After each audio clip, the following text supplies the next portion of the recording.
প্রিয় শিক্ষার্থীরা নমস্কার। তোমরা সবাই কেমন আছো? আশা করি তোমরা সবাই ভালোই আছো। আজকে তোমাদের সাথে আমার অষ্টম শ্রেণীর ইংলিশ ফার্স্ট পেপারের সাজেশন। তো চলো শুরু করা যাক। ক্লাস 8 এর অষ্টম শ্রেণীর সাজেশন ইংলিশ ফার্স্ট পেপার শুরু করা যাক।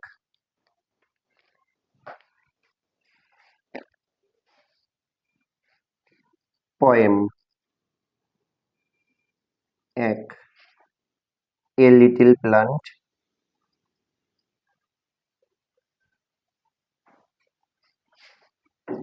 Page number 556। 2 number, the children songs. The children's, CHILDRENS, the children's songs, SONG, the little children's songs, page 550। তো পয়েম থেকে এই দুটি কবিতাই পড়লে আশা করি আপনাদের বাধার সম্ভাবনা রয়েছে 100%। তো আপনারা সবাই এই দুটি কবিতা অনেক ভালো করে মন দিয়ে পড়বেন। তো এ লিটল প্ল্যান্ট এই কবিতাটি পাবেন পেজ নাম্বার 556-তে এবং the children songs page number 550, অর্থাৎ দি লিটল চিলড্রেন সংস পেজ 550-এ আপনারা পাবেন আপনাদের গ্রামার বইয়ে। এবার শুরু করা যাক কমপ্লিটিং স্টোরির সাজেশন।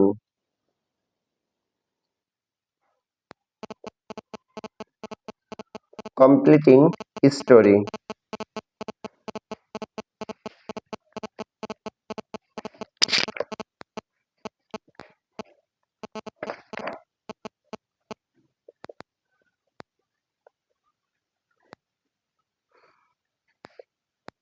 এক, a king midst.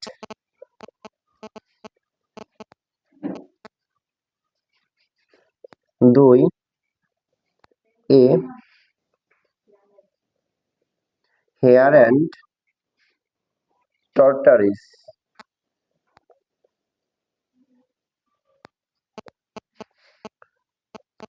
3, Robert Bruce.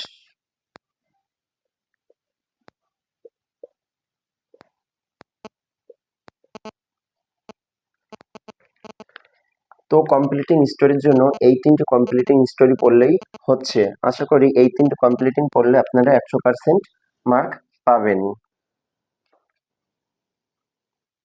Paragraph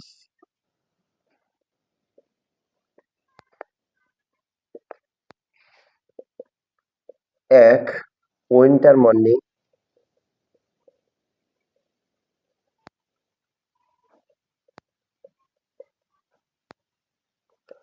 2, A book fair.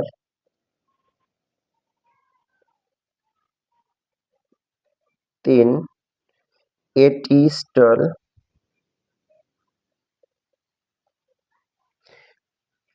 প্যারাগ্রাফের জন্য এই 3টি পড়লেই হবে। আশা করি এই 3টি প্যারাগ্রাফ পড়লেই আপনারা 100% কমন পাবেন। তো এবার ডায়লগ এর সাজেশন শুরু করা যাক।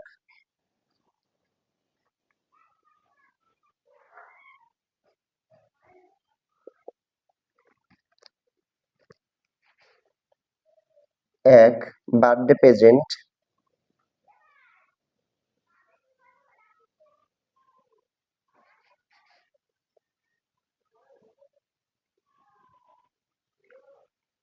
2, কংগ্রাচুলেশন।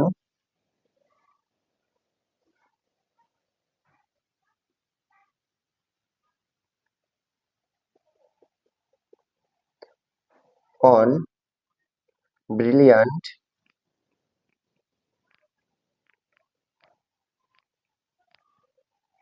সাকসেস।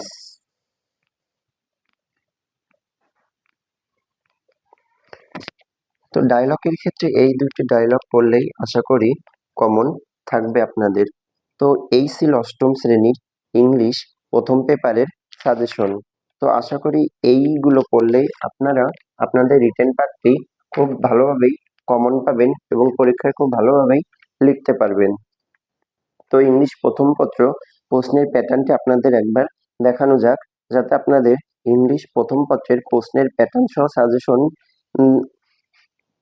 পেতে কোনো সমস্যা না থাকে এবং আপনারা যাতে পরীক্ষাটি অনেক সুন্দরভাবে দিতে পারেন। তো এখন শুরু করা যাক আমাদের ইংলিশ প্রথম পত্র প্রশ্নের প্যাটার্ন।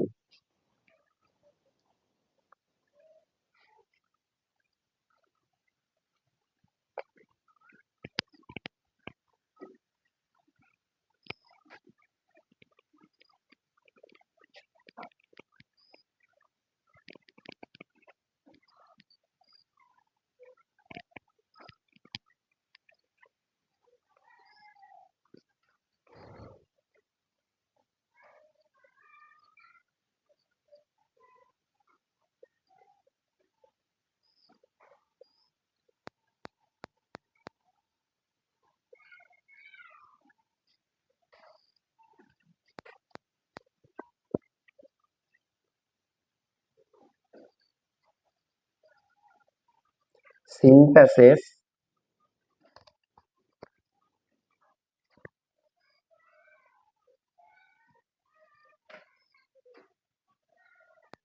এক। সিন প্যাসেজ এক থেকে থাকবে দুইটি প্রশ্ন। এক নম্বরে থাকবে multiple choice question,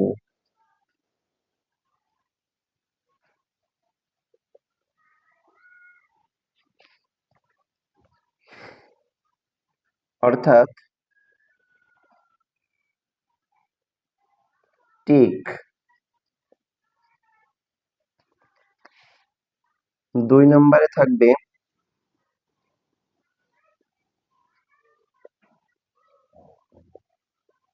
answering question, অর্থাৎ প্রশ্ন।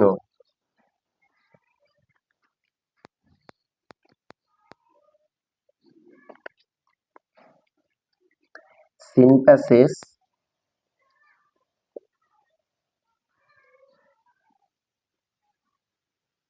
দুই। তিন নম্বরে থাকবে গ্যাপ ফিলিং,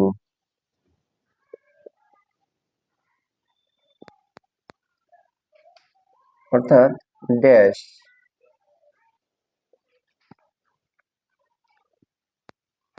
চার নম্বরে থাকবে সিনোনিম অ্যান্ড অ্যান্টোনিম,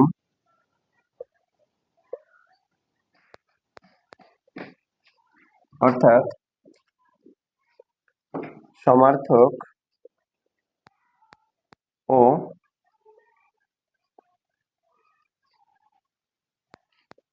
বিপরীতার্থক শব্দ।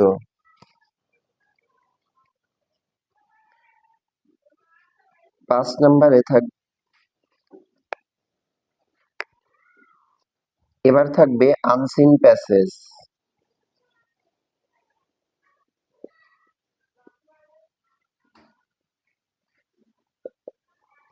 আনসিন প্যাসেজে থাকবে 5 নাম্বার ইনফরমেশন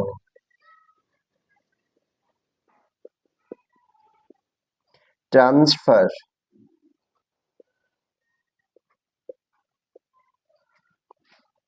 অর্থাৎ টেবিল।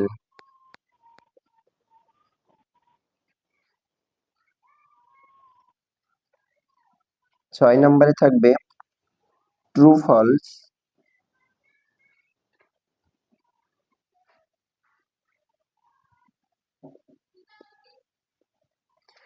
উইথ কারেক্ট অ্যান্সার,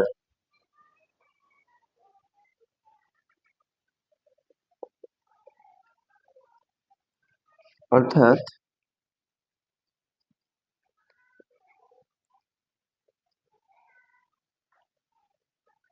সত্য মিথ্যা,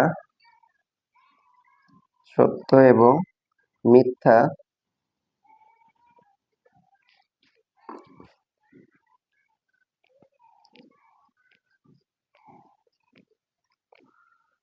সঠিক উত্তরটি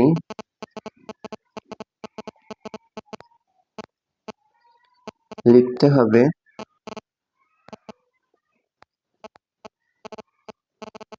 যদি উত্তর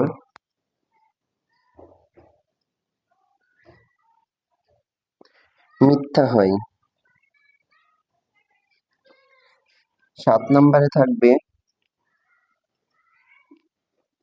সামারি,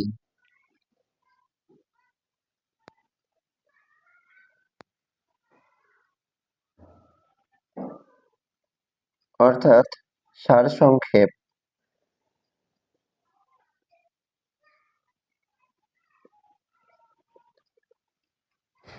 তো আপনারা সিন প্যাসেজ 1 অর্থাৎ 1 নাম্বার আপনাদের বইয়ের নির্ধারিত বইয়ের 1 নাম্বার প্যাসেজ থেকে পাবেন মাল্টিপল চয়েস কোশ্চেন অর্থাৎ টিক, এবং 2 নম্বরে পাবেন অ্যানসারিং কোশ্চেন অর্থাৎ প্রশ্ন, এবং আপনাদের বইয়ের আরো একটি প্যাসেজ থেকে অর্থাৎ সিন প্যাসেজ 2 থেকে পাবেন গ্যাপ ফিলিং অর্থাৎ ড্যাশ।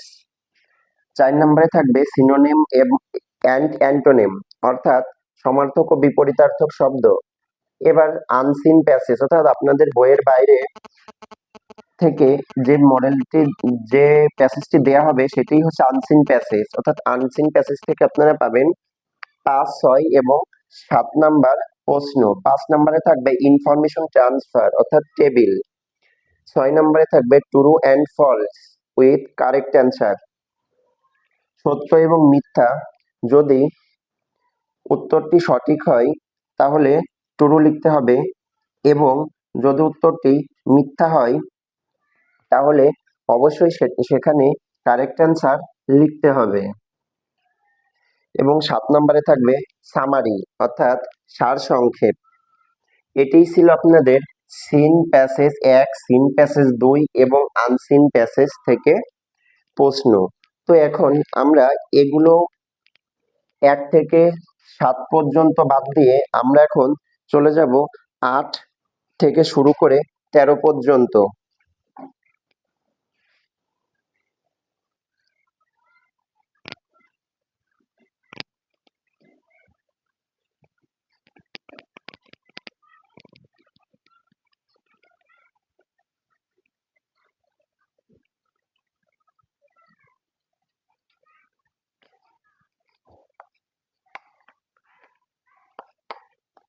তো 8 নম্বর প্রশ্নে আছে ম্যাচিং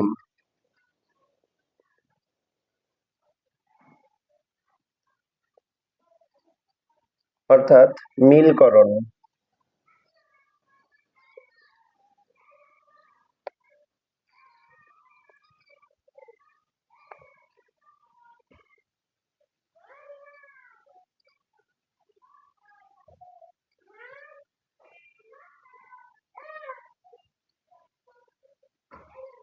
9 নম্বর প্রশ্নে থাকবে রিয়ারেঞ্জ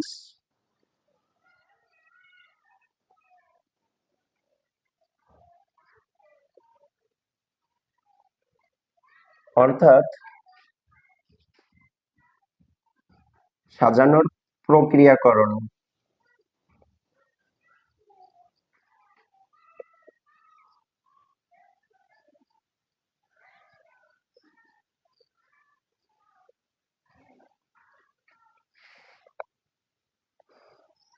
10 নম্বরে থাকবে পোয়েম অর্থাৎ কবিতা। 11 নম্বরে থাকবে কমপ্লিটিং স্টোরি।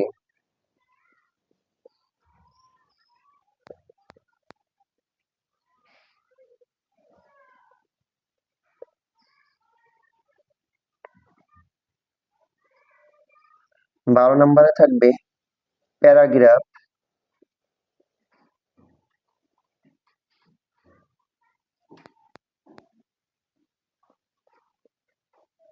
অর্থাৎ অনুচ্ছেদ রচনা।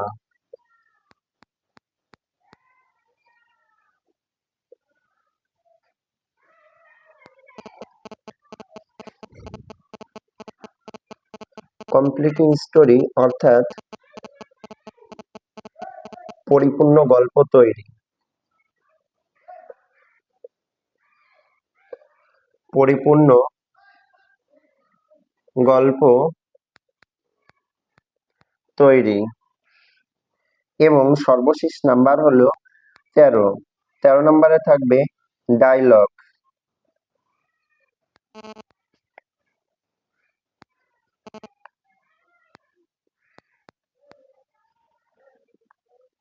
অর্থাৎ কথোপকথন।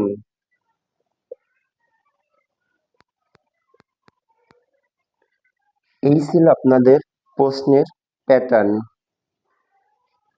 তো আমরা 7 নাম্বার পর্যন্ত পাবো সিন প্যাসেজ দুটো এবং একটি আনসিন প্যাসেজ থেকে, এবং 8 নাম্বারে পাবো আমরা মিলকরণ, অর্থাৎ একটা টেবিল থাকবে, সেখান থেকে 3টি কলাম থাকবে, A column, B column, C column. প্রত্যেক কলাম থেকে একটি করে নিয়ে আমাদের সেটিকে সুন্দরভাবে সাজাতে হবে। 9 নাম্বারে থাকবে রিয়ারেঞ্জ, অর্থাৎ সাজানোর প্রক্রিয়াকরণ। যে কোনো বিষয়ের উপর একটি প্যাসেজ আকার থাকবে এবং সেই প্যাসেজটির প্রত্যেকটি পয়েন্ট এলোমেলো থাকবে এবং আমাদের সেটিকে পুনর্বিন্যাস অর্থাৎ সাজাতে হবে অর্থ ঠিক রেখে। 10 নম্বরে থাকবে পয়েম অর্থাৎ কবিতা। কবিতার সাজেশন আপনাদের আগেই দেয়া হয়েছে, সাজেশনগুলো আবারও একবার বলে দিই। সাজেশনগুলো ছিল কবিতার a little plant, page number ছিল 556, এবং the completing the children song, page number ছিল 550। 10 নম্বরে থাকবে কমপ্লিটিং স্টোরি অর্থাৎ পরিপূর্ণ গল্প তৈরি। যে কোনো বিষয়ের উপর একটি গল্পের 2 থেকে 3টি লাইন তুলে দেওয়া থাকবে, বাকি গল্পটি আপনাদের সাজাতে হবে অর্থ মিল রেখে। তো কমপ্লিটিং স্টোরি সাজেশন আগেই দেওয়া হয়েছে, তারপরেও একবার বলা যাক।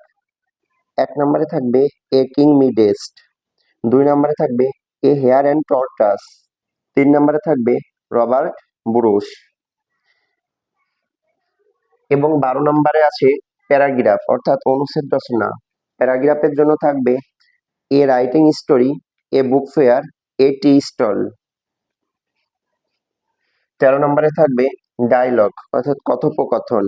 ডায়লগের জন্য সাজেশন ছিল birthday present, congratulation on brilliant success. আশা করি আপনারা এই সাজেশন ফলো করলে আপনাদের 100% কমন পাওয়ার সম্ভাবনা থাকবে। তো আপনারা এই সাজেশন ফলো করবেন এবং বিষয়টি লক্ষ্য করে পড়বেন। আশা করি আপনাদের সবার কমন থাকবে এবং আপনারা সবাই ভালো করেই পরীক্ষা দিতে পারবেন।